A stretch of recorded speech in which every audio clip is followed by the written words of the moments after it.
So, our personal pronouns today. How did they develop and where do they come from? So, the pronouns I, you, he, she, it, okay, we, you, they, them, their, and so on. Okay, so the personal pronouns in their various cases. And in order to answer that, of course, we have to go to Old English, the development of English pronouns, starting with Old English. And here we go. If you look at that, this is a table of Old English pronouns. And what strikes first is, of course, that not only do we have a singular and plural, but we also have a dual, okay, in Old English times. So it's a difference. I mean, first person singular is I, and then the first person plural is we. We have that today. But there's also one pronoun for the two of us, we two, okay, which has died out. Okay, so no dual anymore in the first and second person. Okay, this is probably good news. Probably good news, but I would like to concentrate on those here. Yeah. Particularly on the ones which I've marked red, thou, thee, thine, or thou, they, them, in Old English times.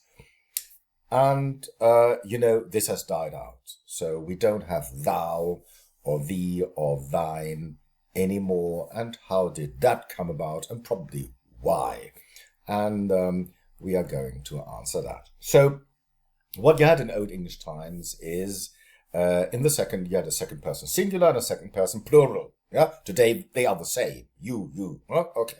But, I mean, they were distinguished in Old English times. So you had the plural ye, yeo, eower, or eower, or however the pronounce, and you had the singular thou, they, them, later on thou, thee, thine. Shakespeare still have them. Today we have ye, you, your, which developed from the plural. Okay, ye, Old English, ge, yeah, ye, later on, and eower to you, and to your, and eo to you. Okay, yeah. So, and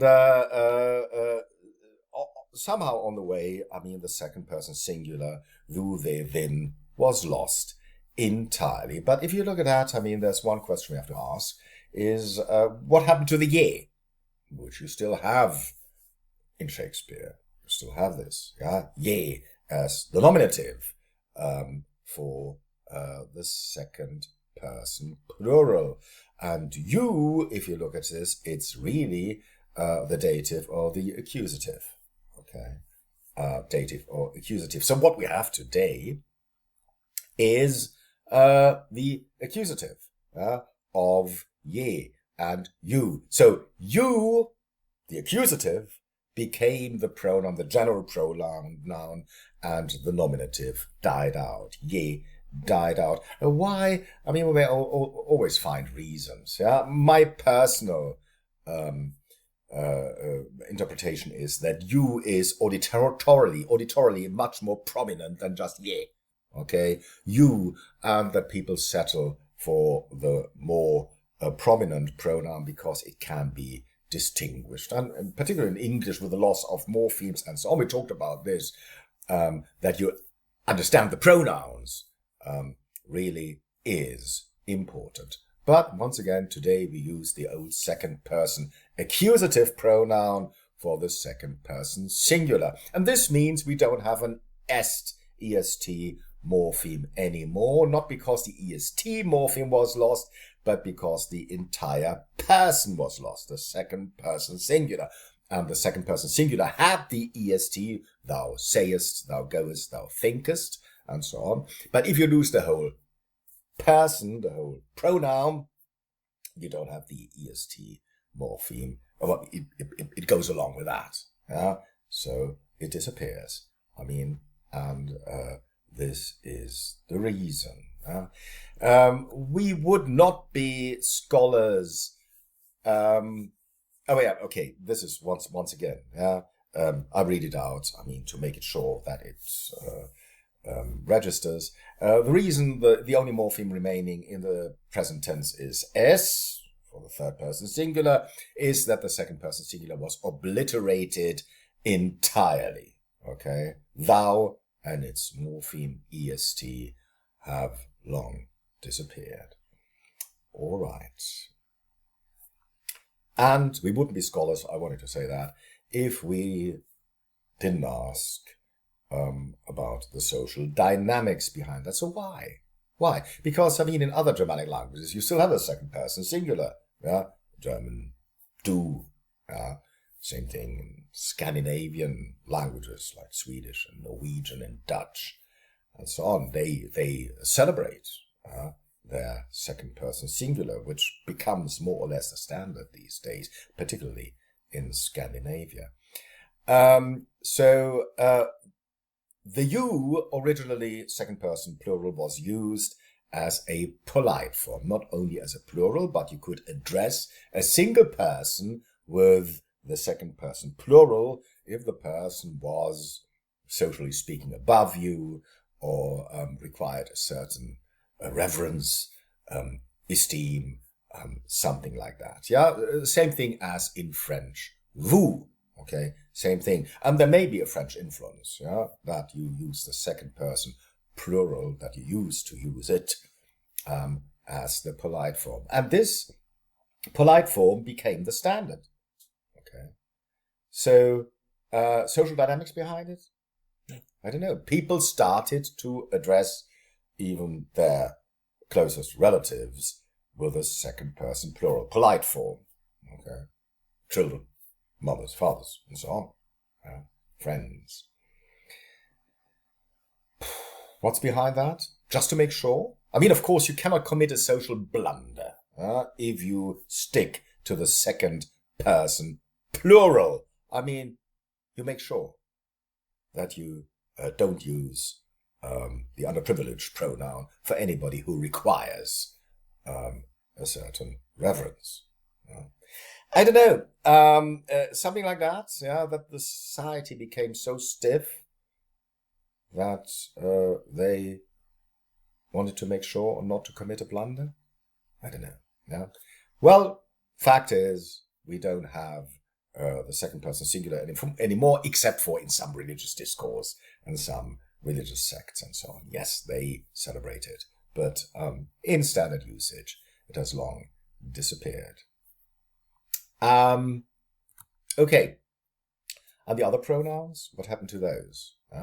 And this would be the third person pronoun, third person singular and plural. And you see the plural is he, him, heora, where today you have they, them, their. And we have to answer this. Okay. What happened here? Okay. And the reason is, if you look at that, you find that there are confusions, that you may confuse pronouns of the second person plural with the singular, of the plural with the singular and vice versa. Yeah? So if you take he, today they, very much similar to the feminine he. Okay, as you see, red, as it is in German still, by the way. Or him and him. Today them and him. I mean, they're almost the same. Or they are the same. Here, in this paradigm. Hem does exist as well for the plural.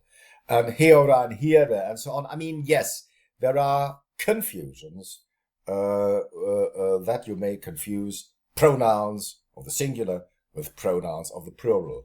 And not today anymore.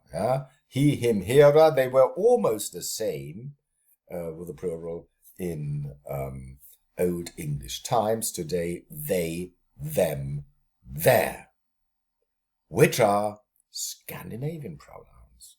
Okay. And this is one of the conundrums of the English language, that in Old English times, they even took over Viking pronouns. A very unusual thing. I mean, usually you adopt loan words for certain things, usually nouns and verbs, but that you really take the pronouns of somebody else. And well, the only explanation is, I think, that you want to avoid confusion.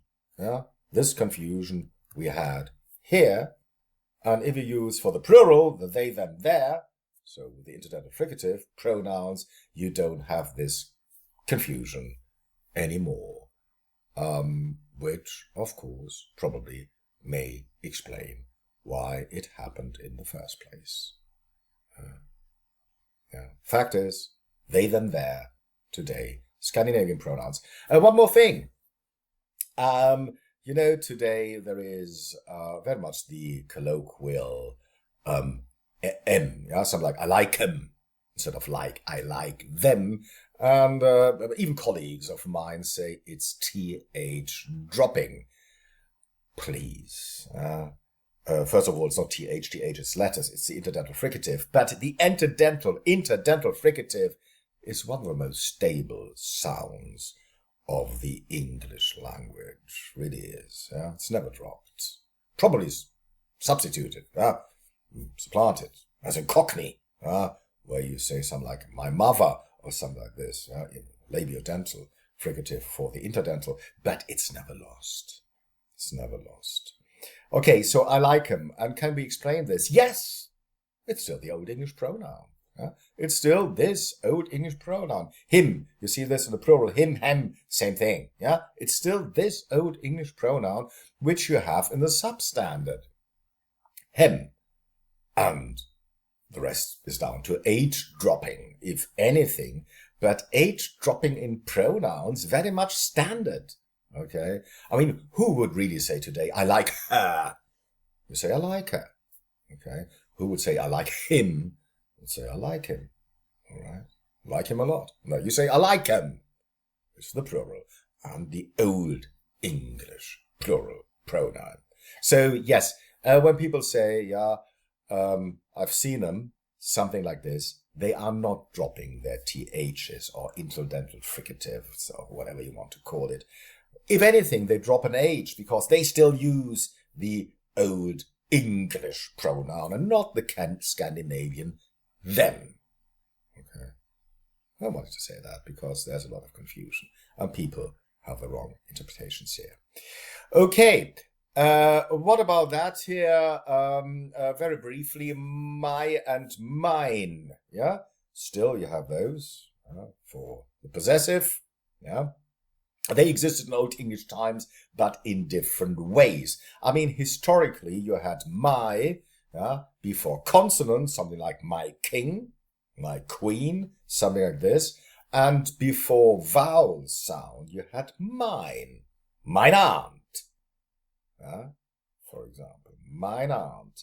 The same with A and N, N, an aunt, a king, an aunt. So the same thing you had for the possessive pronoun, my before consonant and mine before vowel sound. And today it's different. Today you would use my always. Always. My aunt, you would say this. You wouldn't say mine aunt. You would say my aunt today. This is attributive. Attributive. This means that you use it as an adjective, more or less. My aunt. Okay, something like this. But if you use it without a noun, usually at the end of a sentence, predicative use, this yacht is mine, then today you use the N form, which is the old before vowel pronoun. So, reinterpretation. Okay. Attributive, or attributive, very terrible word, or predicative. So going with a verb or going with a noun. This is the distinction today, and not anymore with a noun that starts with a consonant or a vowel. Not that anymore. Okay. So yes, this explains the two possessives. Thank you very much.